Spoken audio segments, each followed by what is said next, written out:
Hey y'all, welcome to the Quackery. I'm a local Taylor resident doing my best to break down what's happening in our city government in a clear, accessible, and no nonsense way.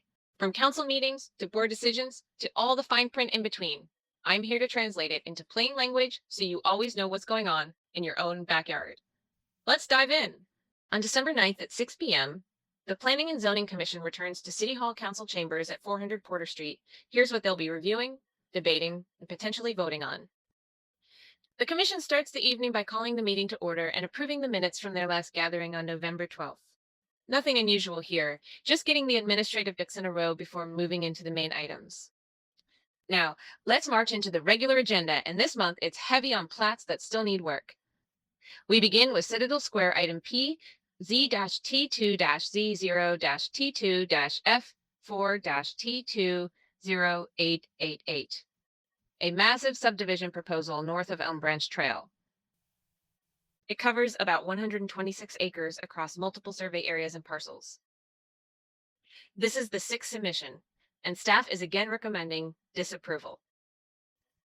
Why? Because the plat still doesn't meet minimum standards set out in the Land Development Code or the city's engineering manual, including missing or outdated amendment sheets and unresolved technical issues. A disapproval doesn't kill the project. It simply resets the review clock so the applicant can revise and resubmit. With that, we glide from the giant subdivision to a smaller but similar case.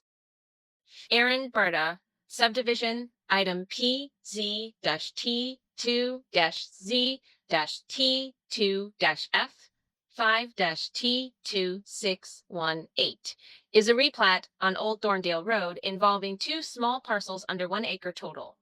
Again, staff is recommending disapproval. Typically, this happens when required information about drainage, utilities, or access isn't fully addressed. And with that, we waddle into our third replat of the evening. Castlewood Phases 2 and 3, item P, Z-T, 2-Z0, T, 2-F5, T, 26-T22. This replat request applies to several lots at FM 9073 and West Wesley Miller Lane. Once again, staff recommends disapproval. Subdivision rules are detailed, and if even one piece is incomplete, the city is required to disapprove rather than delay.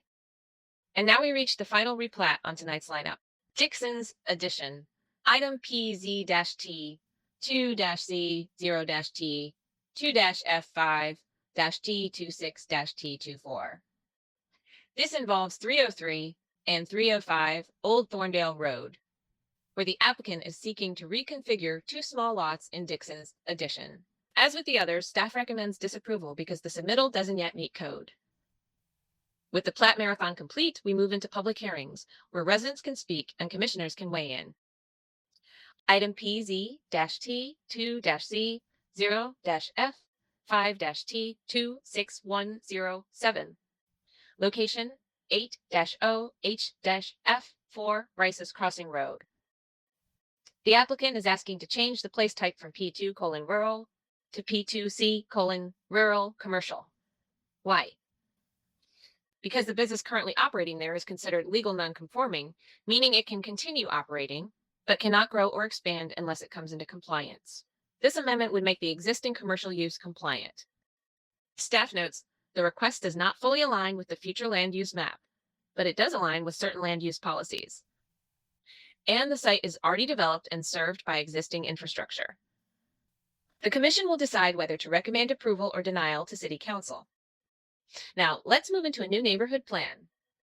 Sonora Bank Neighborhood Plan.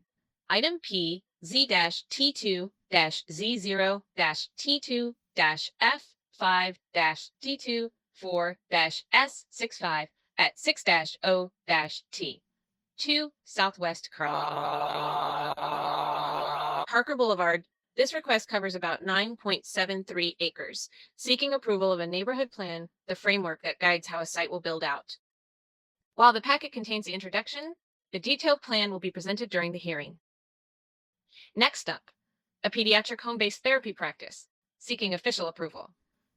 Item PZ-T, 2-Z0-T2-F, 5-T25-E8F4, located at 21-10 5 Data Street. A resident is requesting a special use permit to operate a small pediatric therapy practice from their home. Conditions proposed include no more than one non-resident employee and business hours limited to 10 a.m. to 7 p.m., Monday through Friday. This is exactly the kind of situation SUPs are designed for. Small, case-by-case exceptions that allow higher impact home occupations with oversight. And with public hearings wrapped up, we enter the final stretch. As the Commission moves out of the action items and into the final stretch of the meeting, they take up the annual application submission calendar for 2026. This is the schedule that dictates when development applications must be submitted, when they're reviewed for completeness, when agendas are posted, and when items make their way to both P and Z and City Council. It may not be the flashiest item on the agenda, but it's one of the most important behind-the-scenes tools the city uses to keep the development process orderly and predictable.